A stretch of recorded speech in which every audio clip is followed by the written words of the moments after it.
Leitura do livro Uma Vida em Chamas. 10 maneiras simples para viver incendiado por Deus, do autor Rick Renner.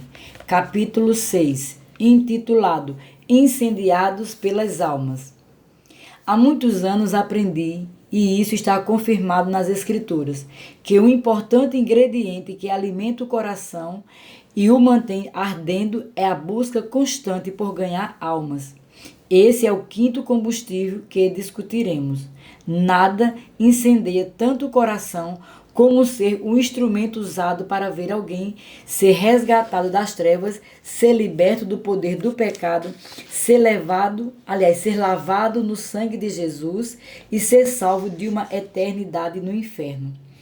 A igreja primitiva era como uma fornalha ardente acesa com o fogo do Espírito Santo, e esse fogo era inflamado continuamente, enquanto os cristãos se rendiam ao poder de Deus e levavam o evangelho aos confins do mundo conhecido da época.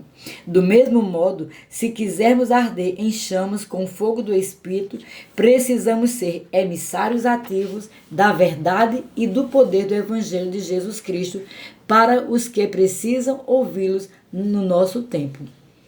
Quando nós cristãos fazemos nossa parte para levar o evangelho aos que estão perdidos, uma chama ardente do Espírito é acesa, a qual libera continuamente o poder de Deus. Com esse fogo ardendo dentro de nós, o evangelho detonará o poder divino que irá se espalhar como uma chama espiritual ao nosso redor e até os confins da terra. E então estaremos fazendo nossa parte para cumprir a grande comissão que Jesus deu à igreja há mais de 2000 anos. Um estudo da história da igreja revela um padrão acerca dessa manifestação explosiva do poder de Deus. Esse poder anda de mãos dadas com os esforços guiados pelo espírito de cada indivíduo, igreja ou organização comprometida em proclamar o evangelho aos perdidos. Essa presença sobrenatural é o testemunho de Deus de que a mensagem é enviada pelo céu. Quando um cristão ou uma igreja é comprometido com a grande comissão e segue a estratégia do Espírito Santo para alcançar os perdidos, o poder de Deus se mostra gloriosamente na vida desse cristão ou dessa congregação. Por outro lado, quando o povo de Deus se esquiva da ordem de Cristo de alcançar os perdidos, a manifestação do seu poder começa a esmorecer lentamente. Na teoria, o poder de Deus está sempre presente, mas sua manifestação começa a desvanecer quando os cristãos passam a negligenciar a sua responsabilidade de levar o evangelho a todos que necessitam ser salvos. Esse padrão é provado ao longo do curso da história da igreja. Mas no coração de Deus continua tudo igual, a fim de que as pessoas sejam alcançadas através da proclamação do evangelho, o qual, quando é pregado pelo seu povo, mostra seu poder em variedade de formas milagrosas. Mateus, capítulo 28, verso 18 ao 20, relata que antes de Jesus subir ao céu, ele reuniu os discípulos pela última vez e lhes disse: toda autoridade me foi dada no céu e na terra. Ide, portanto, fazei discípulos de todas as nações, batizando-os em nome do Pai, do Filho e do Espírito Santo, ensinando-os a guardar todas as coisas que vos tenho ordenado. E eis que estou convosco todos os dias, até a consumação do século. Essa passagem é o que eu chamo de a definição da grande comissão. Nessa ordem de Cristo, encontramos verdades importantes sobre o chamado de Deus para todo cristão e toda igreja local para ir com o evangelho aos confins da terra. Em grego, o tempo do verbo ir, em Mateus 28, verso 19, significa literalmente ir e continuar indo.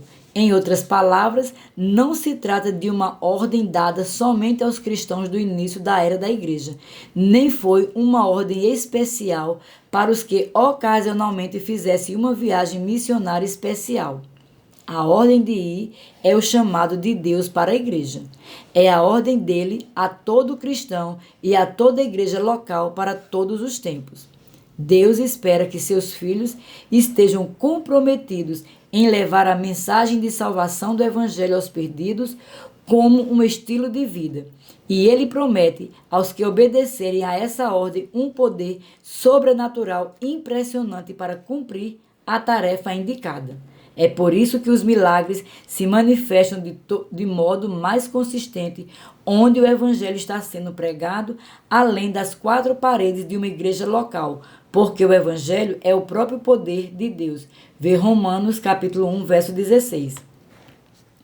Uma congregação que ignora a ordem de Deus de alcançar os perdidos com o Evangelho experimentará menos manifestações do poder de Deus em seu meio, porque o propósito dessas manifestações tem sido amplamente negligenciado.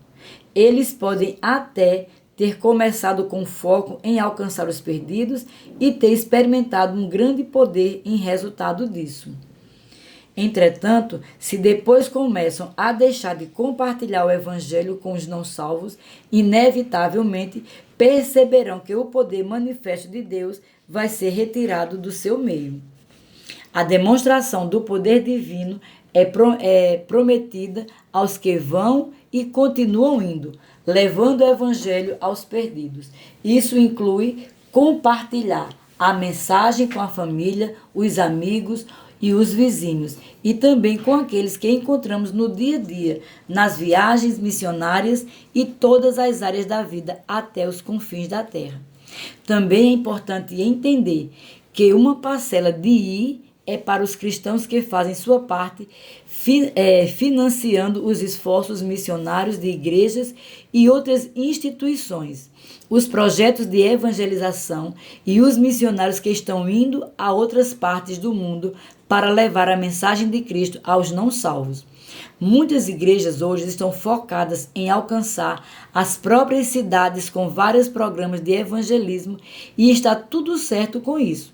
Entretanto, muitas vezes as igrejas reduzem seu apoio financeiro aos que estão envolvidos na obra missionária em outras partes do mundo, a fim de focar unicamente em alcançar comunidades locais. Mas temos a responsabilidade de fazer as duas coisas.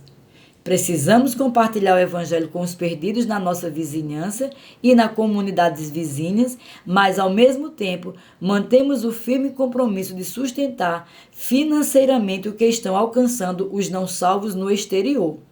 Ambos os aspectos são essenciais e viáveis. Nosso coração precisa queimar ao ver os não salvos serem trazidos para o reino de Deus, tanto os de perto quanto os de longe. É nossa gloriosa tarefa resgatar os que estão perecendo espiritualmente e cuidar dos que estão morrendo da maneira que Deus nos permitir. Vê Colossenses, capítulo 1, verso 28.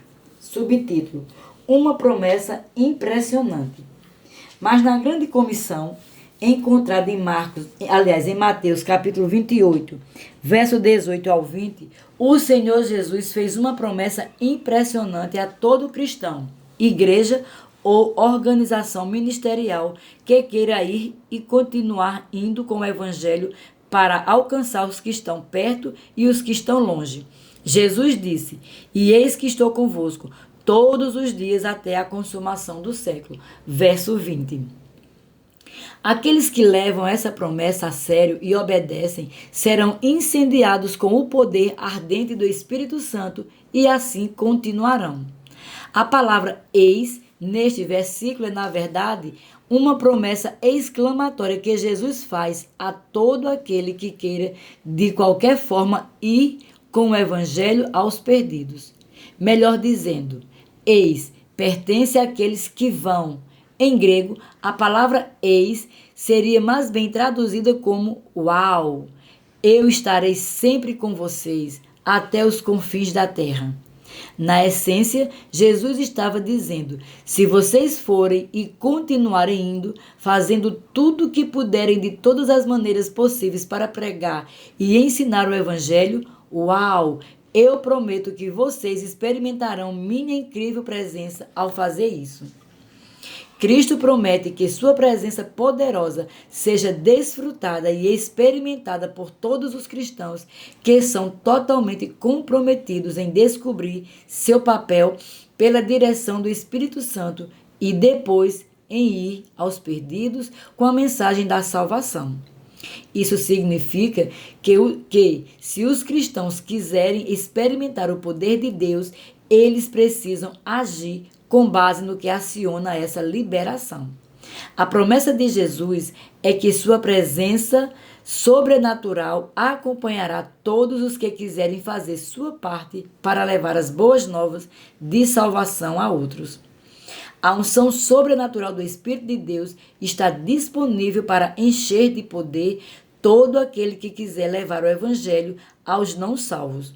O famoso pastor e escritor Vance Havner afirmou: sem a unção do Espírito Santo, o pregador pode gritar, o professor pode se esforçar, o obreiro cristão pode suar, mas tudo será inútil. Precisamos ter o poder do Espírito Santo para alcançar os perdidos.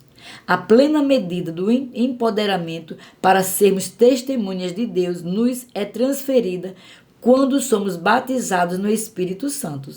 Vê Atos, capítulo 1, verso 8.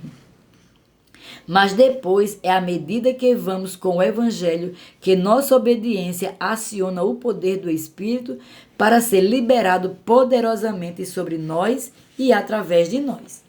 Às vezes, os cristãos ouvem falar de sinais e maravilhas impressionantes que ocorrem no tempo missionário estrangeiro e se perguntam por que eles não veem mais desses acontecimentos sobrenaturais nas suas próprias igrejas.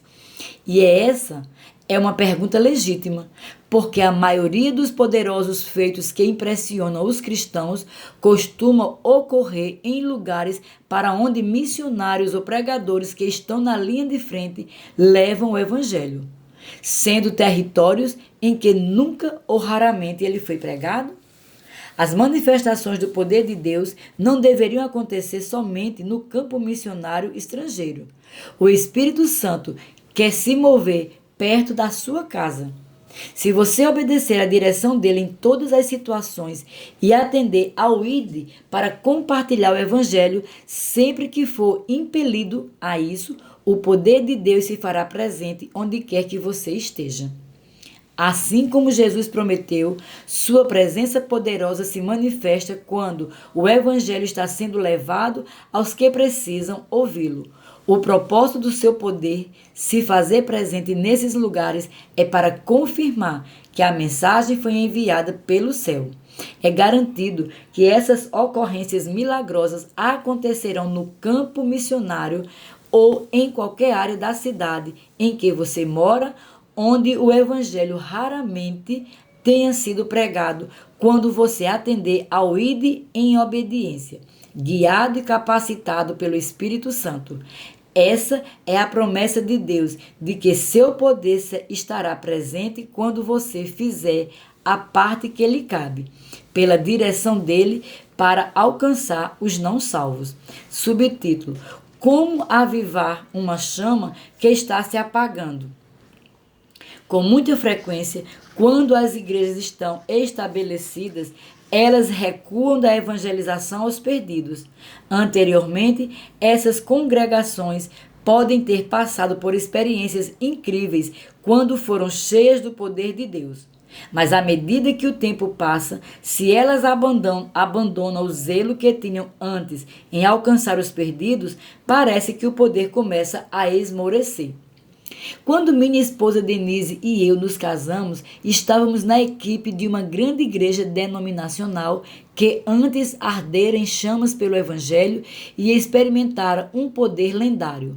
Mas com o tempo, ela recuou do dever ordenado por Cristo de alcançar os perdidos, e o resultado foi que o fogo de Deus começou a diminuir até que aqueles tempos gloriosos passaram a ser apenas uma história contada por pessoas que ainda se lembravam dos primeiros dias.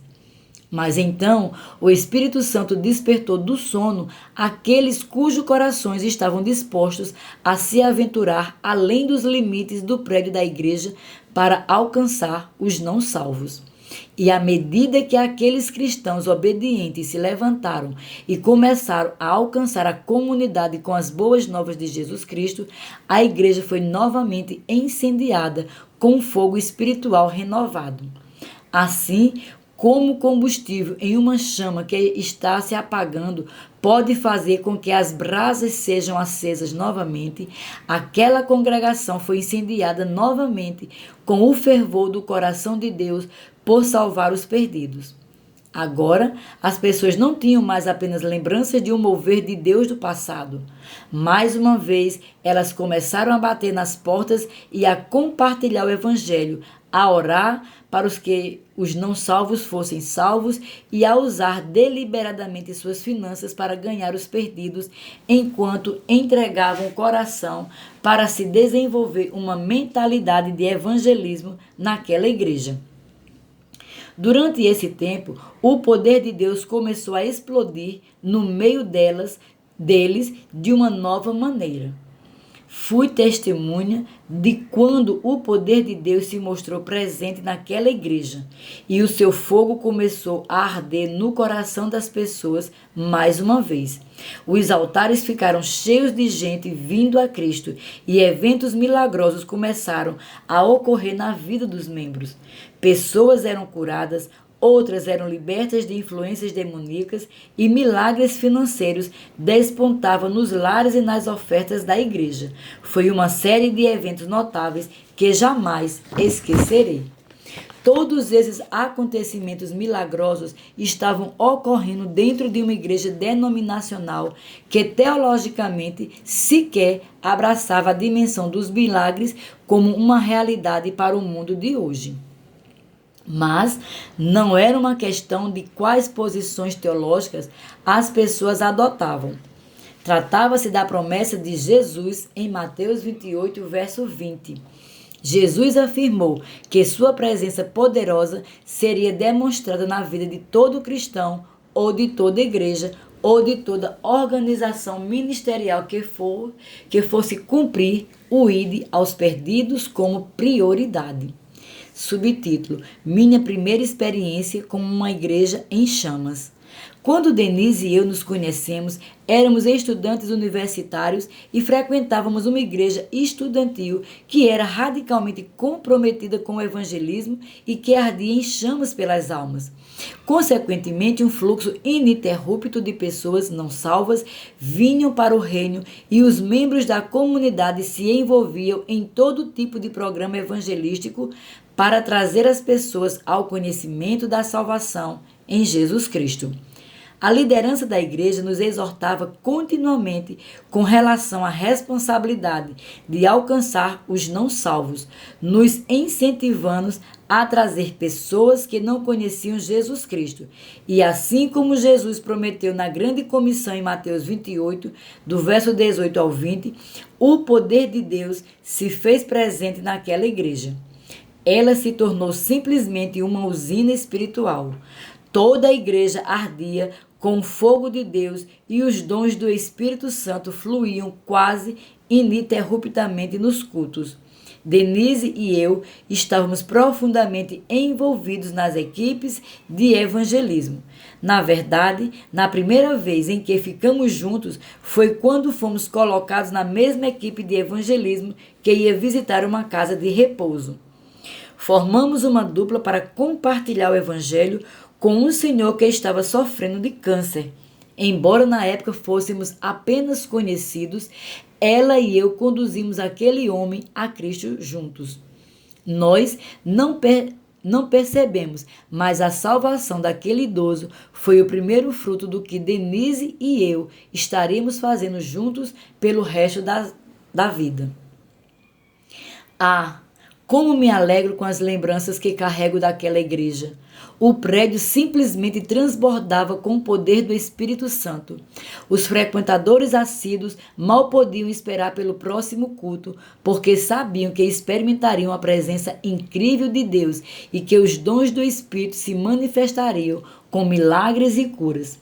Décadas se passaram e muitas das pessoas que a frequentavam naqueles primeiros anos estão se esforçando para encontrar um lugar para adorar a Deus que se equipare aos que experimentaram naquela igreja da universidade há tantos anos. Mas Deus sempre quer nos levar de glória em glória. Vê 2 Coríntios capítulo 3, verso 18. Todos nós faremos bem em lembrar as demonstrações do poder de Deus que podemos ter experimentado no passado. São sempre apenas uma prévia da glória que Ele deseja derramar sobre a igreja nesta hora e nos dias que estão por vir. Entretanto, precisamos seguir o padrão que Jesus estabeleceu em Mateus 28, do verso 18 ao 20, a fim de que seu poder manifesto seja mantido e se fortaleça em nosso meio. Foi lamentável quando os líderes daquela igreja da universidade em chamas por Deus consideraram que a grande ênfase para alcançar os perdidos precisava de uma pausa para que se pudesse fazer uma mudança no discipulado. A verdade é que as duas coisas estão certas e o discipulado deveria andar de mão dadas com a promessa de alcançar os perdidos. Mas o evangelismo foi colocado na estante para que se pudesse ser desenvolvido um novo foco em amadurecer os cristãos.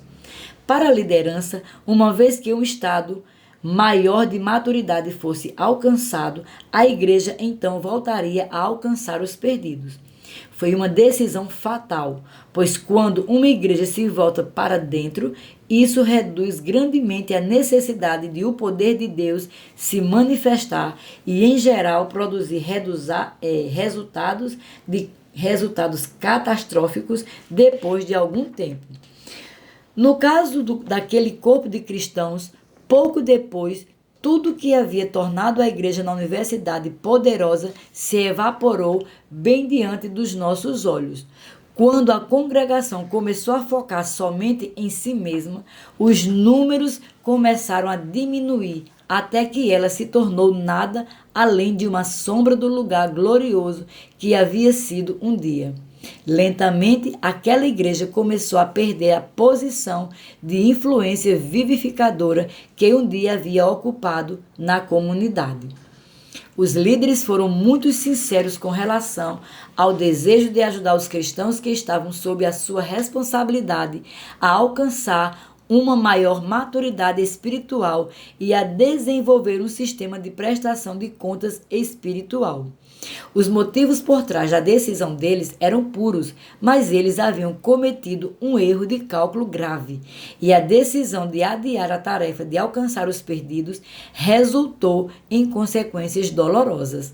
Uma igreja poderosa que havia queimado com o fogo do Espírito tornou-se uma casca oca do que havia sido em outros tempos. Sou grato pela marca indelével que essa primeira experiência deixou em minha vida. Testemunhei em primeira mão as consequências da decisão mal tomada de se afastar da grande comissão de Cristo para seu povo, de levar o Evangelho aos confins da terra e alcançar os perdidos.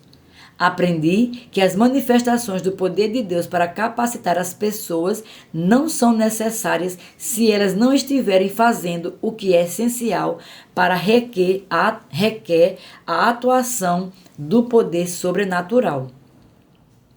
Quando uma igreja recua do seu papel de fazer das almas uma prioridade, essa decisão resultará no esmorecimento do poder manifesto de Deus em seu meio. O mesmo acontece na vida de um cristão. Embora o poder de Deus esteja disponível a todos os cristãos, esse poder divino será manifesto de maneira consistente, com sinais e milagres, somente na vida de um cristão, de uma igreja local ou de uma organização ministerial que esteja cumprindo ativamente o ide, em obediência à grande comissão de Cristo. O eis, em Mateus 28, verso 20, isto é, a promessa de Cristo da sua poderosa presença é dada aos que levam a mensagem do Evangelho a outros. Assim, se você ou sua igreja ou organização ministerial está com deficiência de poder, é hora de avaliar se está fazendo ou não o que deve para se qualificar para o eis que Cristo promete aos que querem ir. Nunca se esqueça de que o poder de Deus opera com um metal atraído a um ímã. Quando os cristãos fazem um esforço sincero e contínuo para alcançar os perdidos, o coração voltado para compartilhar o Evangelho em obediência à grande comissão de Jesus, opera como um imã que atrai o poder de Deus. Estude a palavra e a história da igreja e você verá que o poder de Deus sempre se mostra presente e todo tipo de evento milagroso começa a ocorrer onde o evangelho está sendo regularmente comunicado aos perdidos. Se inadvertidamente você deixou de alcançar os perdidos, sempre se pode ajustar a rota e voltar aos eixos novamente, assim como fez a igreja sobre a qual falei anteriormente. Quando isso acontece, o que foi desligado pode ser ligado outra vez. O poder de Deus irromperá novamente em seu meio. Esse é um resultado garantido para que os cristãos que negligenciaram a grande comissão e recomeçaram a compartilhar o evangelho com os perdidos. O ato de compartilhar o Evangelho de Cristo colocará combustível espiritual de volta no fogo e o poder de Deus será aceso outra vez para produzir os sinais que acompanham a pregação da palavra. Subtítulo: O Evangelho é para toda criatura, ninguém é excluído. No encerramento do Evangelho de Marcos, Jesus se despediu dos discípulos e disse-lhes: Ide por todo o mundo e pregai o evangelho a toda criatura. Quem crê e for batizado será salvo. Quem, porém, não crê, será condenado. Estes sinais hão de acompanhar aqueles que creem. Em meu nome expelirão demônios, falarão novas línguas, pegarão em serpentes, e se alguma coisa mortífera beberem, não lhes fará mal. Se impuserem as mãos sobre os enfermos, eles ficarão curados. De fato, o Senhor Jesus, depois de lhes ter falado, foi recebido no céu e assentou-se à destra de Deus. E eles, tendo partido, pregaram em toda parte, cooperando com eles o Senhor e confirmando a palavra por meio de sinais que se seguiam. Mateus capítulo 16, do verso 15 ao 20. Os primeiros cristãos acreditavam que o evangelho era para toda criatura, e isto é para qualquer ser humano no planeta. Foi isso que eles se aventuraram a ir a todo o mundo conhecido da época para falar a todas as pessoas que quisessem ouvir sobre as boas novas do poder salvador e libertador de Jesus. Ao examinar atentamente os versículos de Marcos 16, você verá que Jesus prometeu uma série de manifestações milagrosas do seu poder àqueles que obedecessem à grande comissão e levassem o evangelho aos perdidos. É por isso que o versículo 20 diz que o Senhor cooperava com eles e confirmava a mensagem que eles pregavam com sinais e maravilhas sobrenaturais. A igreja primitiva experimentou o eis prometido a todo cristão que quiser ir aos perdidos conforme Cristo ordena e seu Espírito guia. Os primeiros cristãos conheciam o poder de Deus por experiência, não porque eram melhores do que nós, mas porque obedeceram à grande comissão e foram ao mundo levar o evangelho que atraiu o poder de Deus para si. Aqueles primeiros cristãos haviam sido transformados por Jesus Cristo e não se envergonharam de falar sobre ele aos outros. Como resultado da disposição deles de obedecer à grande comissão, Um fogo santo varreu a igreja primitiva. Do começo ao fim do livro de Atos, lemos um relato ardente de cristãos pregando o evangelho com ousadia e com resultados milagrosos, acompanhando-os a partir do momento que os cristãos abrissem a boca para testemunhar e investissem recursos para compartilhar o evangelho com os outros. O poder do Espírito Santo se manifestava entre eles. Do mesmo modo, se você realmente deseja experimentar o poder impressionante e tremendo de Deus em sua vida, precisa fazer o que é necessário para liberar a manifestação desse poder. E se o poder de Deus não estiver em operação no seu dia a dia, você precisa se perguntar qual é o motivo. Você está cumprindo a ordem divina que faz com que o poder de Deus se manifeste?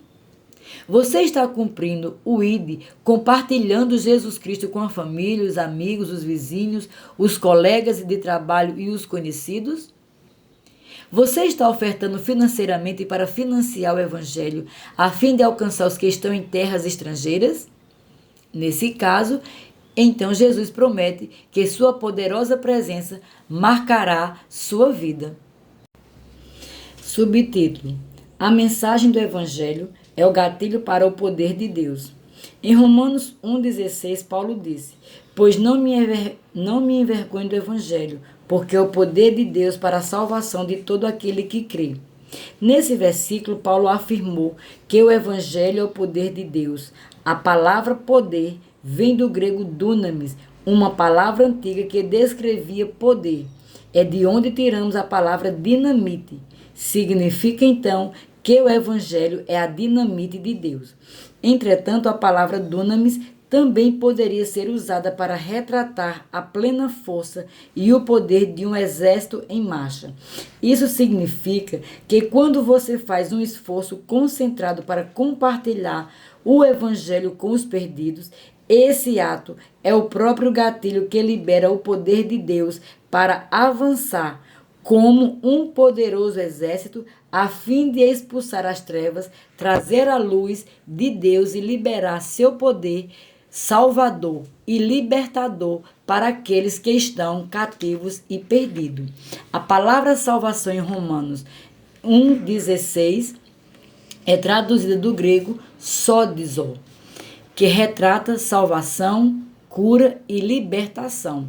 Isso significa que quando somos sensíveis à direção do Espírito Santo para compartilhar o Evangelho com os perdidos, o próprio ato de compartilhar revela um poder divino que arranca sobrenaturalmente os antolhos das pessoas e libera o poder de Deus que traz salvação, cura e libertação às suas vidas. O Evangelho é o poder de Deus para a salvação. Mas Paulo também disse que o Evangelho é o poder de Deus para todo aquele que crê. O tempo verbal para crer, em Romanos 1,16, é muito importante, pois descreve aqueles que estão crendo atualmente. Não é uma promessa para alguém que creu anos atrás. É uma promessa para aqueles que estão crendo agora ou para aqueles que têm a fé ativada no momento presente. Quando a fé é exercida, o poder de Deus é ativado na vida das pessoas, como se fosse um exército divino em marcha. Ao examinar a própria história espiritual, você descobrirá que esses momentos em que o poder de Deus se manifestou em sua vida coincidiram com um período em que você estava realmente empregando a fé. Uma fé dormente não produz nada, pois você não terá a experiência contínua do poder manifesto de Deus. Mas no instante em que se coloca a fé em ação, o poder dunamis é liberado. A força divina será experimentada por qualquer um que esteja crendo atualmente. O apóstolo Paulo estava tão certo disso que declarou que não se envergonhava do Evangelho. Paulo sabia, por experiência própria, que o ato de crer no Evangelho e de pregá-lo a outros era o gatilho que liberava o poder sobrenatural de Deus. E essa é a promessa do Senhor a todos os cristãos que queiram ir sem qualquer vergonha, levar a mensagem de Jesus Cristo a outros, liberando a fé nas promessas imutáveis de Deus. Subtítulo: por qual motivo os cristãos não compartilham o Evangelho e o que você pode fazer sobre isso? Entendo que muitos cristãos têm medo de compartilhar o Evangelho com outras pessoas por uma série de razões. Alguns não sabem como fazê-lo, outros ficam constrangidos em falar em público e outros ainda têm medo da rejeição. Mas a verdade é que se você quer experimentar o poder de Deus regularmente em sua vida, então precisa lidar com os impedimentos que o fizeram recuar no passado e tomar a decisão de ir. Vê Mateus 28, verso 19. Ao compartilhar as melhores notícias do mundo com os que estão perdidos, você descobrirá que não há absolutamente nada para se envergonhar. Assim como Paulo disse em Romanos 1,16, o poder de Deus se fará presente e entrará em cena para capacitá-lo a testemunhar e remover os antolhos dos que estão espiritualmente cegos. Honestamente, sei que algumas pessoas podem não se empolgar quando você compartilhar o Evangelho com elas. Na verdade, é provável que algumas o rejeitem e o recusem. Mas está tudo bem. Jesus, seus discípulos e os outros dos primeiros cristãos, todos eles queimavam com o fogo do Espírito Santo e também passaram por momentos semelhantes, sendo dispensados e rejeitados. Mas mesmo assim, também encontraram e experimentaram o poder de Deus, porque compartilharam sobre as boas novas com pessoas e estavam inconscientemente prisioneiras em trevas espirituais. Quando o poder de Deus se manifesta, isso os sustentava e eles seguiam em frente sem ser afetado por aqueles que sentiam tudo menos entusiasmo com relação a eles. Do mesmo modo, o poder de Deus o sustentará a cada passo do caminho, capacitando para superar tudo que se opuser à sua obediência à grande comissão. Eu o incentivo a voltar o foco para aqueles que estão esperando que você compartilhe a mensagem de Jesus. Quando você cumprir o ID, Jesus garante que você experimentará o seu poder transformador em sua vida.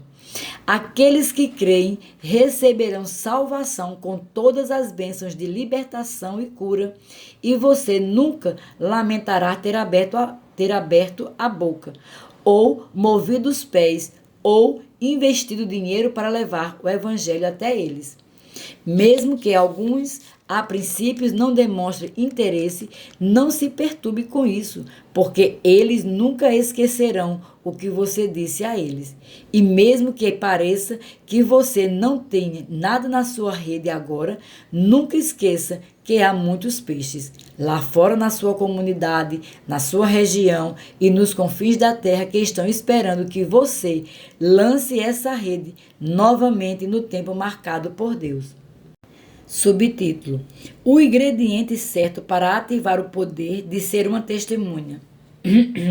Uma razão pela qual algumas pessoas têm medo de falar aos outros sobre Jesus é porque elas nunca receberam o batismo no Espírito Santo.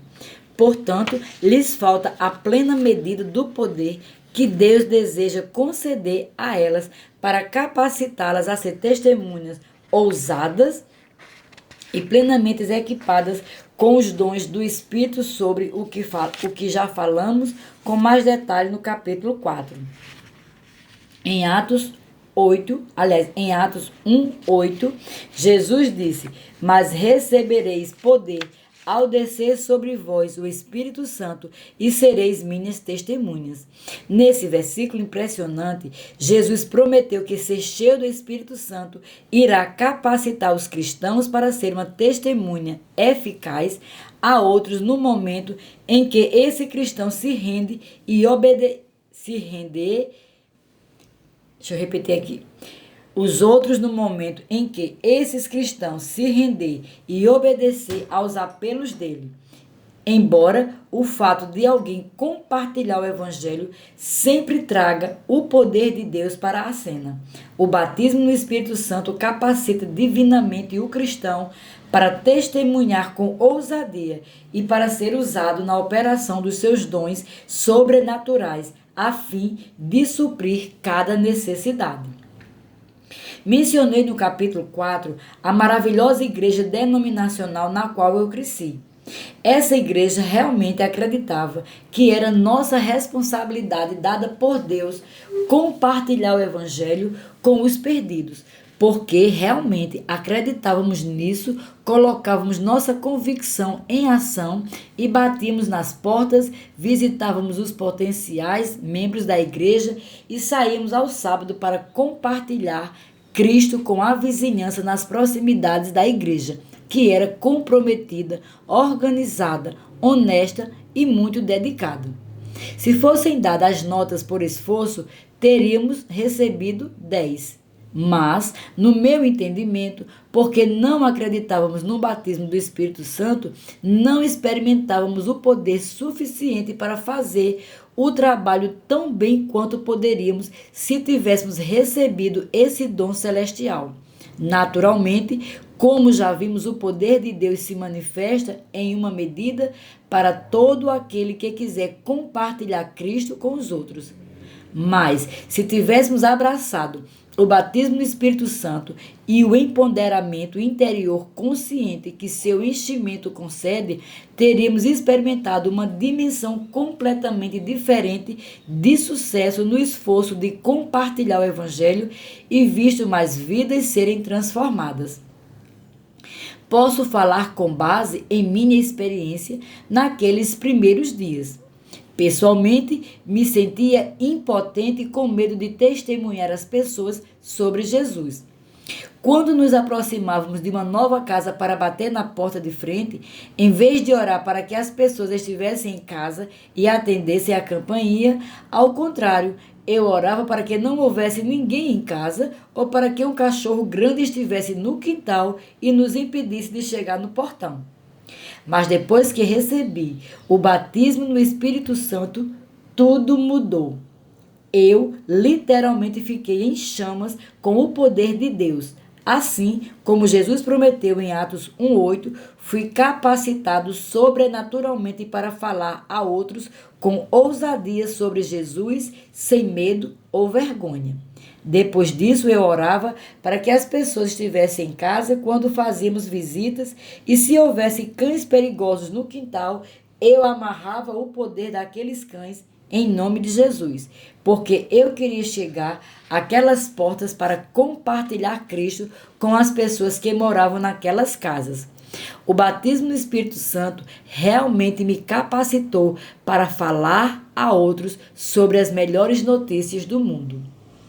Subtítulo: Precisamos entregar a mensagem certa.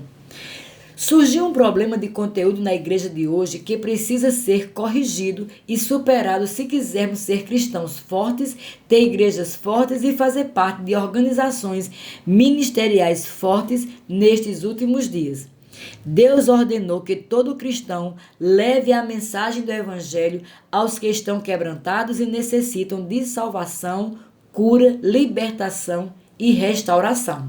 A mente e a alma deles precisam ser transformadas e seus pés precisam ser enviados a percorrer um caminho de integridade em todas as esferas da vida.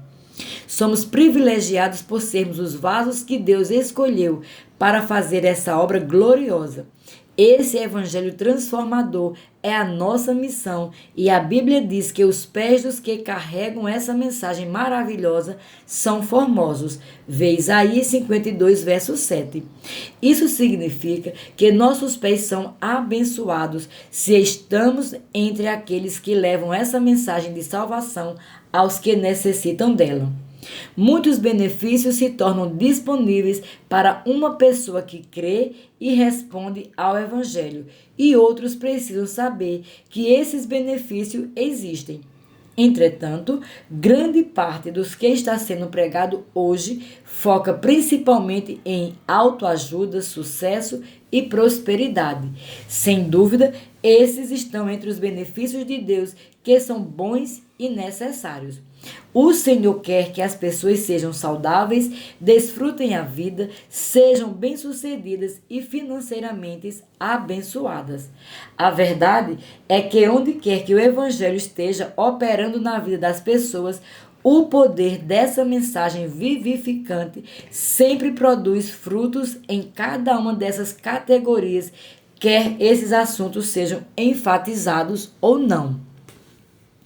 Todas essas bênçãos são consequências maravilhosas da mensagem do Evangelho e serão produzidas na vida de todo cristão, de toda igreja ou de toda nação que abraçar o Evangelho e os ensinamentos da Bíblia.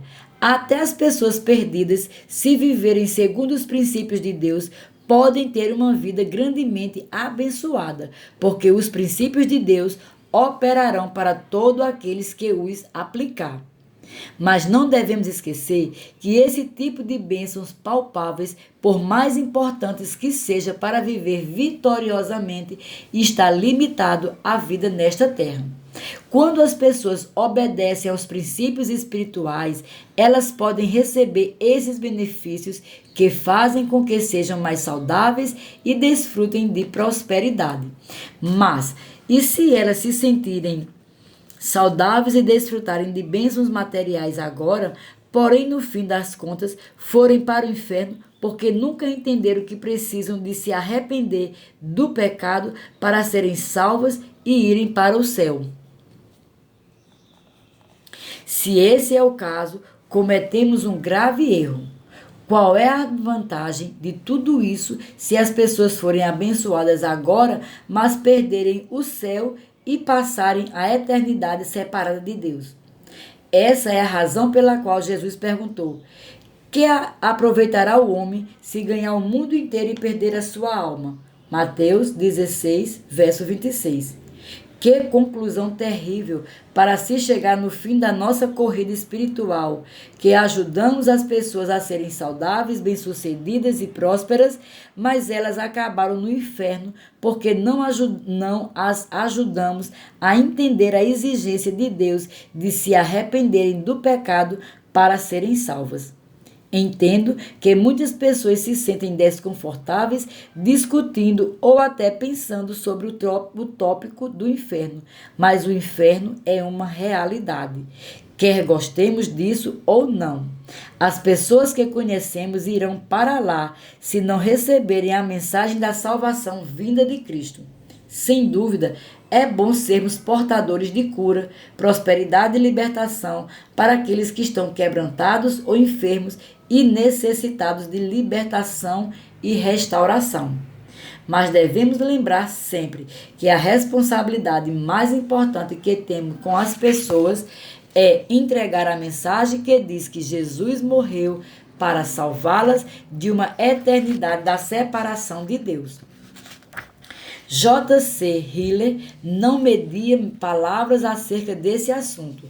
Ele afirmou: o inferno, o fogo do inferno, a condenação do inferno, a condenação eterna, a ressurreição da condenação, o fogo eterno, o lugar de tormento, a destruição, as trevas exteriores, o verme que nunca morre, o fogo que nunca se apaga, o lugar de pranto, choro e ranger de dentes, a punição eterna. Estas são as palavras que o próprio Senhor Jesus Cristo emprega. Parem com essa bobagem que as pessoas dizem nesses dias. Sou os ministros do Evangelho, não precisam falar sobre o inferno. Subtítulo: A realidade da eternidade. Jamais esquecerei uma conversa que tive com um amigo quando a princesa Diana morreu tragicamente em um acidente de carro em 31 de agosto de 1997. Enquanto fugia dos paparazzis em Paris. Sua morte súbita deixou o mundo perplexo, porque ela parecia ser um símbolo de uma jovem vida que estava florescendo. Milhões de pessoas assistiram ao seu culto fúnebre e por um breve período o mundo ficou arrasado com a perda abrupta de uma jovem mulher que um dia antes parecia ter o melhor que a vida tem a oferecer.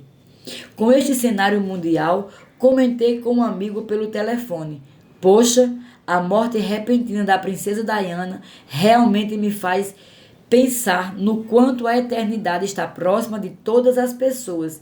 Eu me pergunto, onde ela está na eternidade agora? No céu ou no inferno?" Aquele acontecimento trouxe a questão da eternidade à minha mente. Portanto, eu estava simplesmente comentando minhas impressões. Mas a resposta dele me surpreendeu. "Como você ousa fazer uma pergunta tão terrível? Como você pode ser tão julgador? Como ousa fazer uma pergunta como essa sobre uma pessoa boa e gentil? É claro que ela foi para o céu. Ela fazia tantas coisas boas pelas pessoas."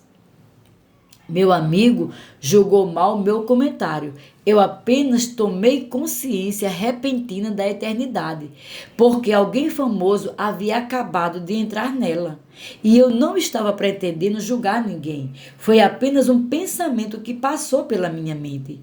Pedi desculpas pelo comentário e nunca mais discuti sobre eternidade com aquele amigo outra vez, porque percebi que havia tocado em um assunto que era difícil para ele.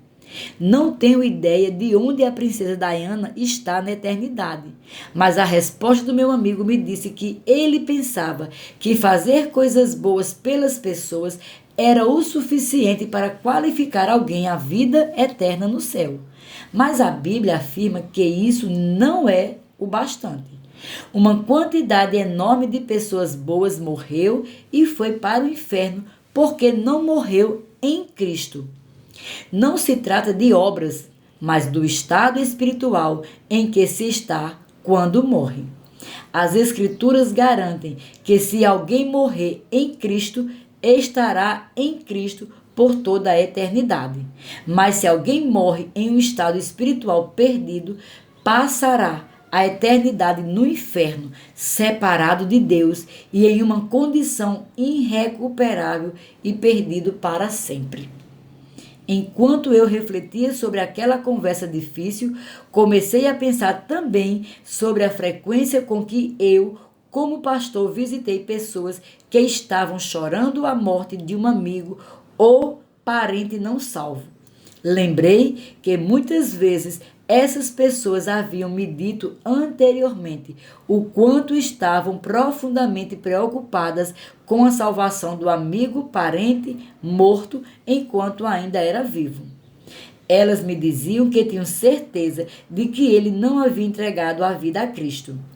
Afirmavam que sabiam que a pessoa não era salva e que estava enfrentando a eternidade perdida. Mas muitas vezes, quando esses mesmos cristãos preocupados tinham de confrontar a morte de entes queridos, eu os ouvi dizer: "Bom, entendo que não temos evidência de que eles tenham se arrependido e feito de Jesus o Senhor da sua vida, mas talvez, quem sabe, naqueles últimos segundos antes de morrer, eles tenham entregado a vida ao Senhor." O fato é que pessoas queridas morrem e vão para o inferno, mas é muito doloroso chegar a essa conclusão. Ninguém quer que isso aconteça com alguém que ama. A ideia do inferno é horrenda. Muitas vezes, quando as pessoas enfrentam a perda de um amigo ou parente, elas procuram uma esperança que seu ente querido de alguma forma tenha sido salvo de alguma maneira milagrosa no final. O inferno é um cenário terrível. C.S. Lewis discutiu o quanto ele detestava o assunto do inferno, mas acrescentou: "Não existe uma doutrina que eu teria maior vontade de remover do cristianismo do que a doutrina do inferno, se estivesse em meu poder. mas ela tem todo o apoio das Escrituras e especialmente das próprias palavras do nosso Senhor. Ela sempre foi sustentada pela igreja cristã e tem o apoio da razão. Por mais difícil que seja pensar que alguém que conhecemos ou amamos foi para o inferno, a Bíblia ensina claramente que aqueles que morrem fora de Cristo vão para lá. Se abraçarmos essa verdade, ela vai nos impactar até as entranhas e nos dar ousadia para compartilhar Cristo com as pessoas com compaixão, para disponibilizar os benefícios da salvação a todas para esta vida terrena, mas o que é mais importante é garantir que se tornem parte da família eterna de Deus. No momento em que escrevo este livro, aproximadamente 150 mil pessoas morrem todos os dias. Isso representa por volta de 6.400 pessoas a cada hora, ou 2 pessoas a cada segundo. A verdade é que todos nós temos de encarar é que a morte é inevitável e depois da morte as pessoas ou vão para o céu ou para o inferno, dependendo se elas estão em Cristo ou fora de Cristo. Há um funeral no futuro de todos nós se morrermos antes de Jesus voltar para buscar sua igreja. Tendo esse fato de extrema gravidade em mente, poderia haver alguma questão mais importante que o destino eterno de uma pessoa depois desta vida eterna?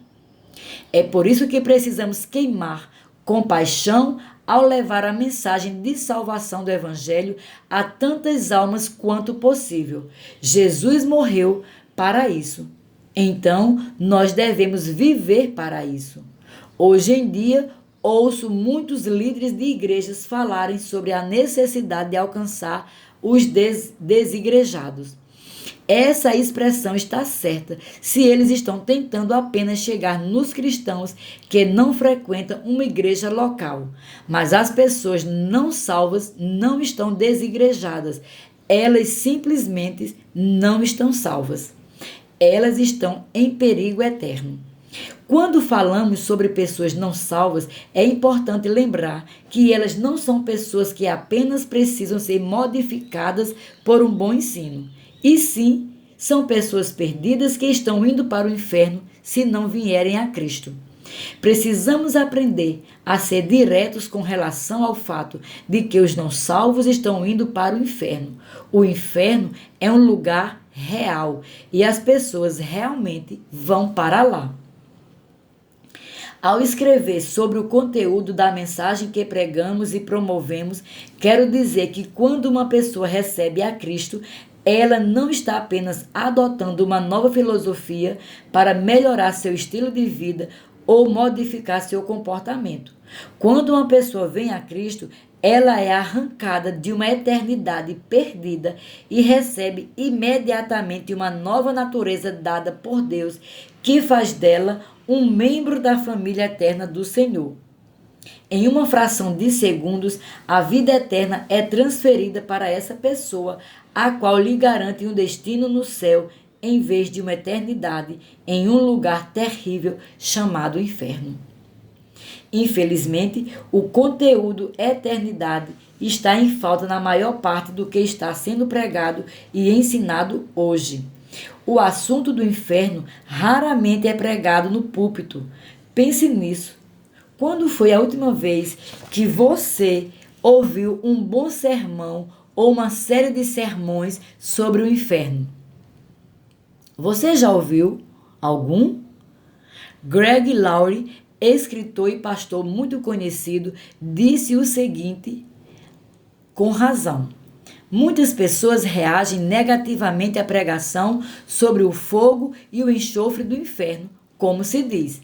Elas dizem: eu não gosto desse tipo de pregação. Mas, francamente, não consigo me lembrar da última vez que ouvi um pregador falar sobre o fogo e o enxofre do inferno. Nós nos distanciamos tanto para o outro lado que perdemos de vista a importância do que as Escrituras dizem. que precisamos advertir alguns e que eles precisam saber que há consequências para o pecado. Deixar isso de fora é prestar um desserviço a eles e é deixar de declarar todo o conselho de Deus. Com certeza, não deveríamos fazer isso de um jeito alegre, mas com compaixão e amor, advertindo-os de que a última coisa que Deus quer é que qualquer pessoa criada à sua imagem acabe separada dele nesse lugar chamado inferno. Alguns líderes espirituais dizem: não quero deixar as pessoas desconfortáveis ao falar sobre o inferno. Isso realmente faz as pessoas se sentirem inquietas, então eu não falo disso no púlpito. Com essa abordagem, aqueles que estão sentados nos bancos praticamente esqueceram a dolorosa realidade do inferno e, consequentemente, não sentem o fardo pela condição eterna das pessoas. Eles só querem que as pessoas sejam salvas para que a vida delas seja abençoada. É verdade que precisamos ajudar outros a ser saudáveis e abençoados, mas não podemos negligenciar a verdade de que aqueles que morrem em pecado experimentarão consequências terríveis e irreversíveis. Billy Graham disse: estou consciente do fato de que o assunto do inferno não é muito agradável. Ele é muito impopular, controverso e incompreendido. Como ministro, preciso lidar com ele. Não posso ignorá-lo. Se você e eu desejamos uma vida em chamas por Deus, não podemos ignorar o fato de que o inferno é uma realidade e as pessoas precisam ouvir a mensagem de salvação, que é tão crucial ao Evangelho de Cristo. Essa mensagem precisa explodir em nosso coração com o fogo que traz a convicção. E como vimos em Mateus 28, verso 20, Jesus prometeu que se você levar o evangelho aos que necessitam e fizer sua parte para garantir que outros possam ir, a presença poderosa dele estará com você todos os dias.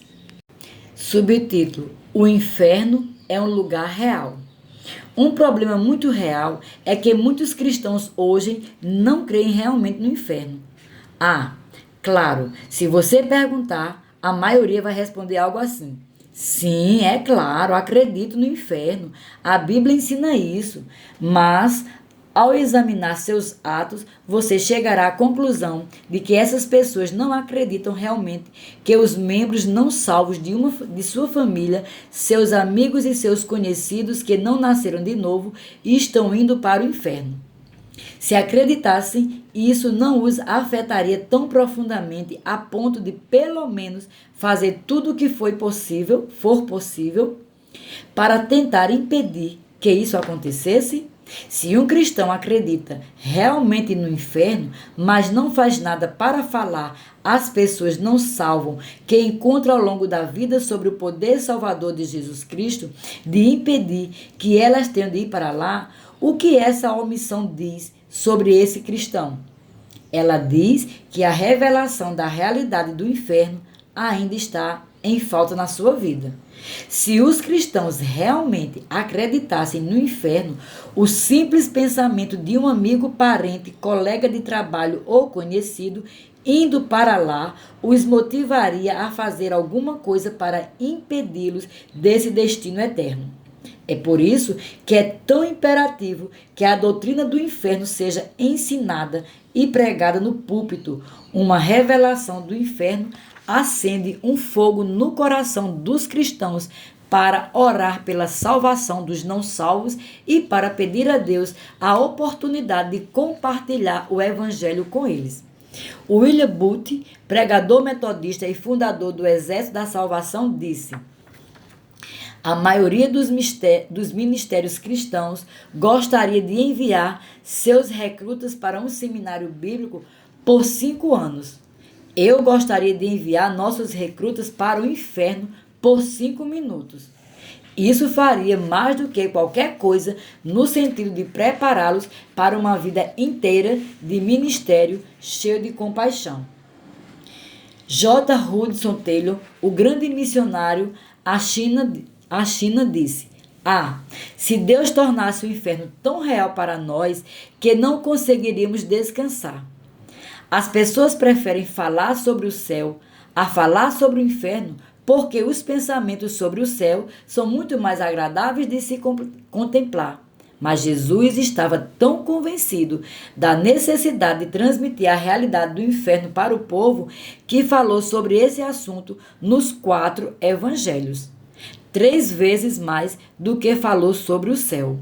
E seus apóstolos, depois de aprenderem sobre o inferno com Jesus, transmitiram essa dolorosa verdade para outros enquanto a igreja estava sendo estabelecida. O resultado foi que a doutrina do inferno é um dos dogmas centrais dos primeiros credos da igreja. Jesus ensinou tão claramente sobre o inferno que isso se tornou uma força motriz que motivava os primeiros cristãos para alcançar outros com a mensagem transformadora do Evangelho.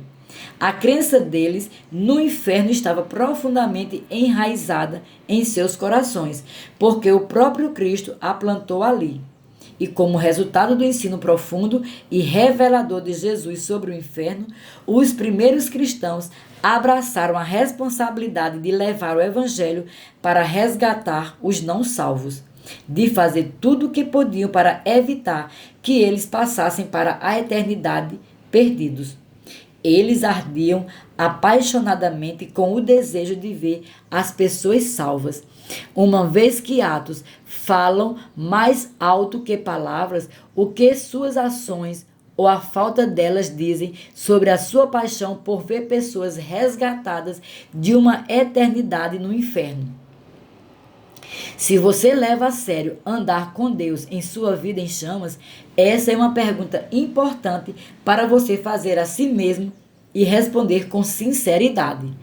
Eu o desafio a estudar o que a Bíblia diz sobre o inferno. Quando você tiver uma revelação do inferno como o lugar de tormento que ele é, isso vai transformá-lo para sempre. Essa revelação acenderá o poder ardente de Deus dentro de você para alcançar tantas almas quanto possível e fazer sua parte para financiar o Evangelho a fim de resgatar outros, arrebatando-os das chamas do juízo. Judas 1:23, na versão NLT, tradução livre. Isso traz à minha mente as palavras ditas sobre o inferno por Charles Spurgeon, um dos maiores pregadores de todos os tempos, cuja influência permanece até hoje.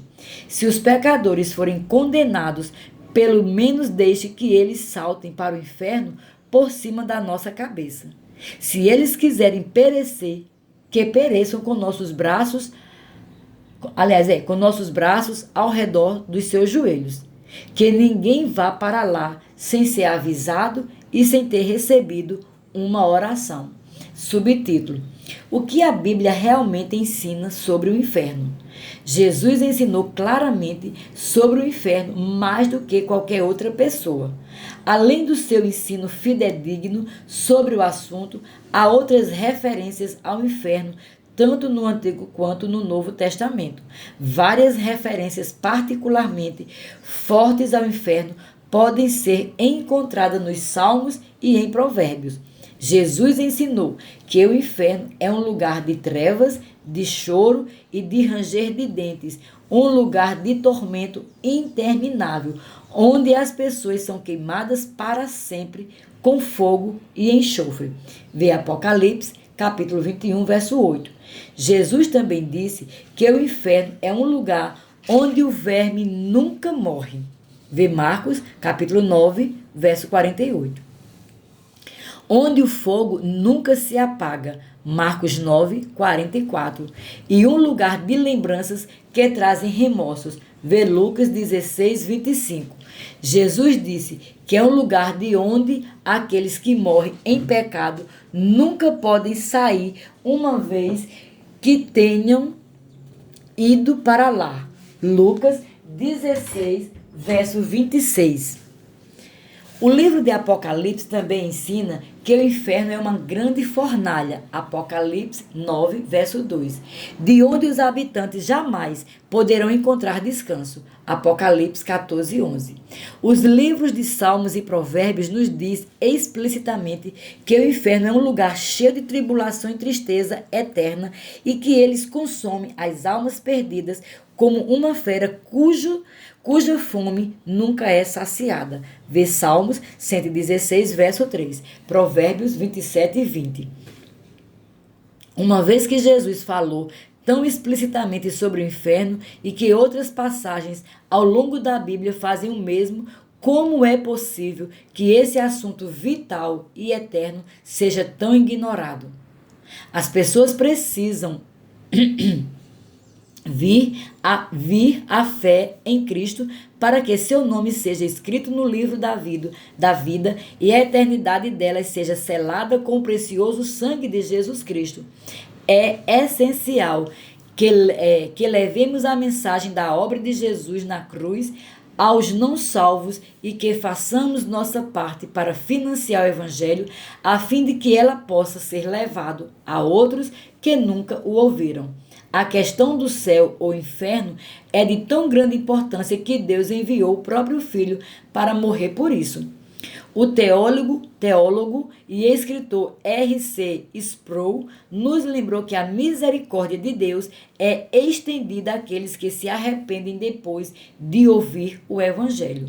Deus não apenas joga uma boia para quem quer estar se afogando. Ele vai até o fundo do mar e puxa um cadáver, o traz até a margem, sopra dentro dele o fôlego de vida e o faz viver. Amigo, isso é a parte da nossa tarefa, levar o Evangelho aos que estão se afogando no pecado e levar a única mensagem salvadora que soprará a vida de Deus dentro deles e lhes dará um lugar em sua família eterna. Mateus 28, verso 20 diz que o ato de levar o Evangelho a outros é tão importante para Deus que quando o fazemos, isso libera um momento ex em nossa vida. O próprio ato de ir ou de financiar a pregação da mensagem libera o poder de Deus e faz com que ele seja acionado dentro de nós e através de nós para trazer salvação, libertação e cura ao mundo perdido. Se você abraçar e obedecer ao que estou lhe dizendo, isso colocará combustível no fogo do seu coração e o incendiará o poder ardente de Deus dentro de você. Subtítulo: uma palavra de advertência. A grande comissão que Cristo deu aos cristãos é tão importante que ele pediu que todos participassem para garantir que os não salvos ouçam a mensagem. Deus depende de que você e eu sejamos vasos dispostos a levar a mensagem a eles. Você não é grato porque alguém se dispôs a compartilhar essa mensagem com você? Isso é tão importante para Deus que quero que você veja as palavras duras que ele falou através do profeta Ezequiel com relação à tarefa de levar a mensagem aos não salvos. Quando eu disser ao perverso, certamente morrerá, e tu não o avisares e nada disseres para o advertir do seu mau caminho, para lhe salvar a vida, esse perverso morrerá na sua iniquidade, mas o seu sangue da sua mão o requererei. Mas se avisares o perverso e ele não se converter da sua maldade e do seu caminho perverso, ele morrerá na sua iniquidade, mas tu salvastes a tua alma. Ezequiel, capítulo 3, verso 18 e 19. Esses versículos afirmam claramente que somos responsáveis por advertir os não salvos de que eles precisam consertar o coração com Deus. Se optarmos por não compartilhar as boas novas que salvarão parentes, amigos, colegas de trabalho ou conhecidos que sabemos que não são salvos e depois eles morrerem em pecado, Ezequiel diz que Deus vai nos considerar responsáveis por essas almas. Na verdade, ele está nos dizendo: eu requererei o sangue deles da sua mão. Isso significa claramente que se você ou eu tivermos a oportunidade de advertir essas pessoas que conhecemos que não são salvas e optarmos por ignorar essa responsabilidade, Deus vai nos considerar responsáveis por não termos dito o que elas precisam ouvir. Isso é grave. Mas nesses versículos, Deus também diz na essência: se você avisar os maus e eu lhes disser a verdade sobre as consequências do pecado e eles não se arrependerem, então eles morrerão na iniquidade deles, mas você não será considerado responsável por isso. Deus respeita o direito de cada um de dizer sim ou não a Jesus Cristo. É possível escolher como responder ao convite dele, ainda que esta seja uma escolha eternamente fatal. Você e eu não fomos responsáveis pelas escolhas dos outros. Entretanto, somos responsáveis por garantir que os não salvos que encontramos na vida entendam a necessidade de serem salvos. Somos responsáveis por compartilhar as boas novas do poder salvador de Jesus com eles, conforme o Espírito Santo nos direcionar. Não prestaremos contas pelas escolhas que fizerem, mas sim por termos obedecido ou não ao Espírito Santo e compartilhado o Evangelho com eles. Uau! O famoso missionário britânico e escritor renomado C.T. Studd sentia uma convicção tão profunda por ganhar os perdidos que escreveu: alguns desejam viver ao alcance do som da igreja ou do sino da capela. Eu quero mesmo é admitir uma casa de resgate a 1 quilômetro do inferno. Essa revelação profunda do inferno o levou a alcançar tantos quanto ele pôde alcançar com o Evangelho, porque ele entendeu a urgência de fazer isso. Muitos cristãos são indiferentes ao assunto de ganhar almas, mas Deus não é indiferente acerca disso.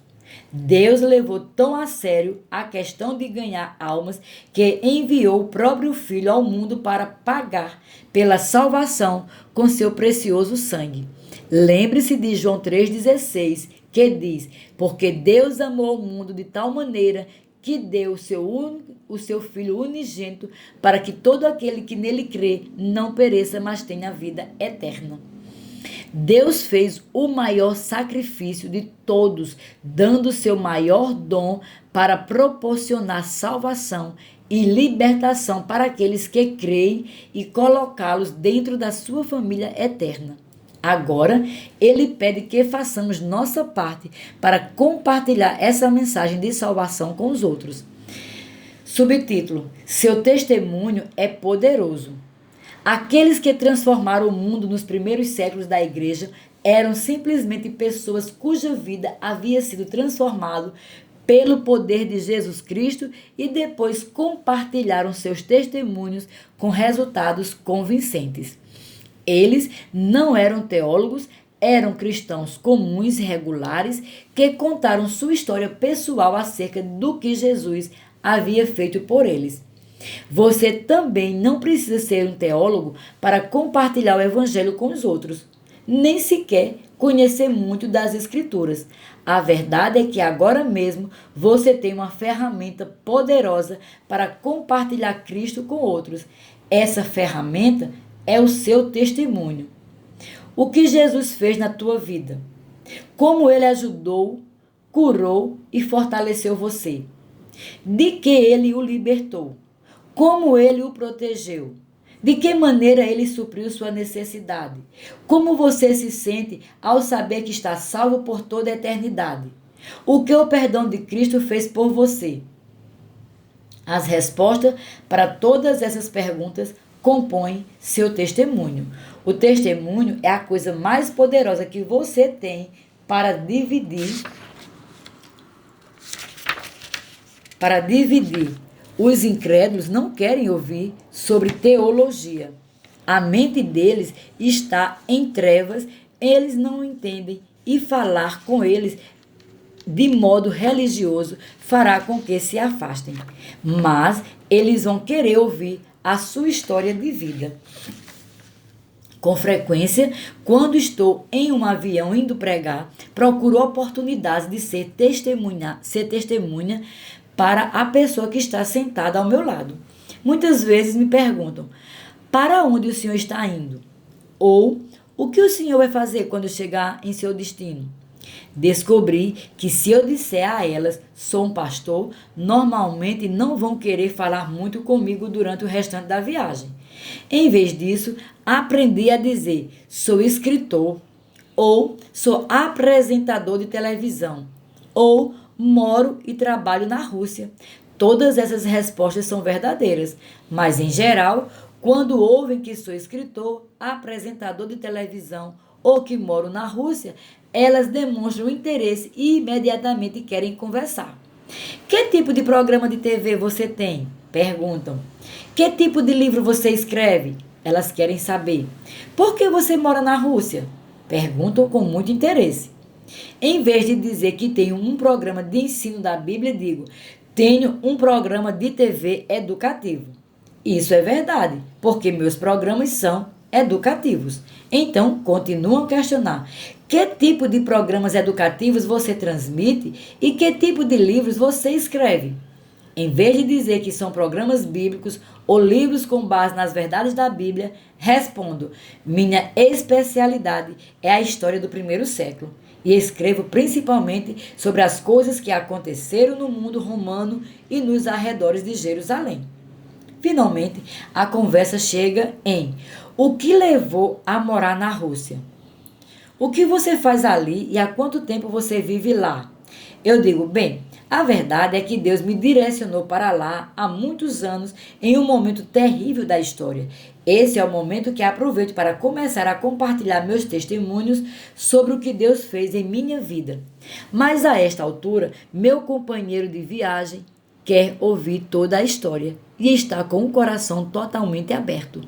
Essa é a oportunidade de compartilhar meu testemunho que o Espírito Santo usa para ministrar o Evangelho. Já vi Denise testemunhar a comissárias de bordo de todo o mundo. Quando embarca em um avião, ela entra em ação procurando uma oportunidade de falar sobre o poder salvador de Jesus com qualquer um que queira ouvir.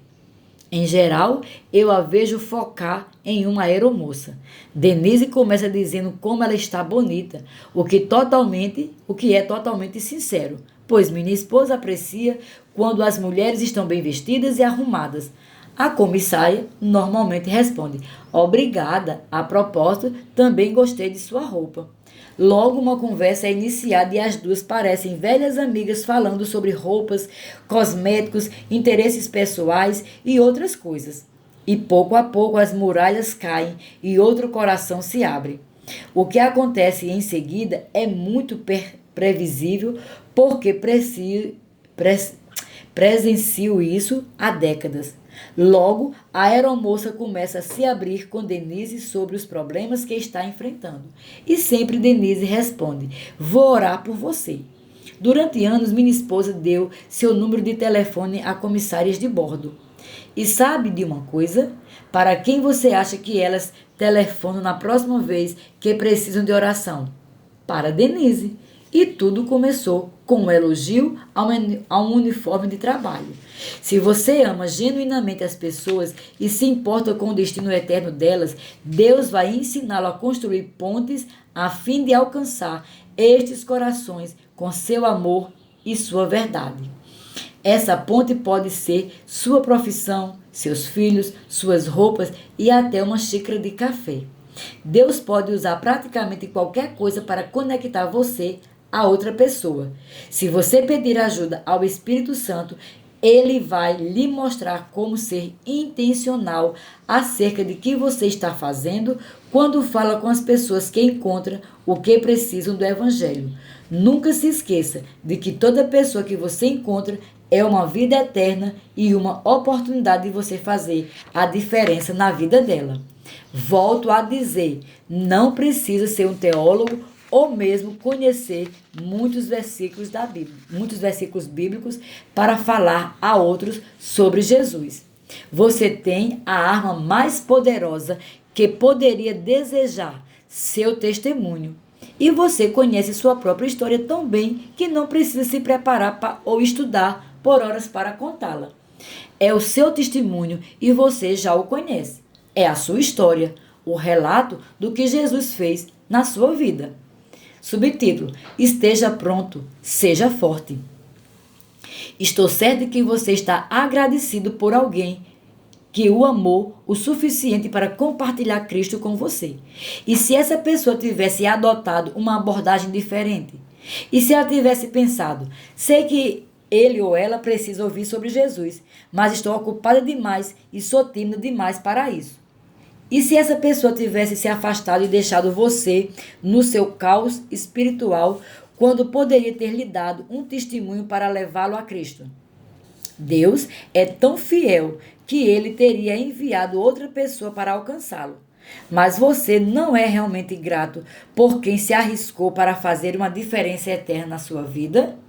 1 Pedro capítulo 3, verso 15 diz: estando sempre preparados para responder a todo aquele que vos pedir razão da esperança que há em vós. Isto significa que devemos estar sempre preparados para Deus nos usar como seus instrumentos para alcançar pessoas não salvas. Não somos pessoas sem importância, mas sim armas poderosas que Deus quer empunhar. Mas se quisermos ser usados por Ele na maior medida possível, precisamos fazer isso do jeito dele. Quando recebemos o batismo no Espírito Santo e permanecemos sensíveis à sua direção ao longo de cada dia. Ele transforma cada um de nós em uma brasa ardente de poder espiritual efetivo e que produz uma grande colheita de almas. Como é possível manter esse poder? Basta continuar avivando a chama no seu coração com o tipo certo de combustível para mantê-lo queimando. Em primeiro lugar, quando orar pelos perdidos, você terá cada vez mais acesso ao amor de Deus por eles. O amor de Deus dentro de você vai motivá-lo a compartilhar o Evangelho com os que precisam ouvir e manterá esse fogo ardendo dentro de você. Se você está pronto e disposto a abraçar a responsabilidade que Deus lhe deu de alcançar as pessoas não salvas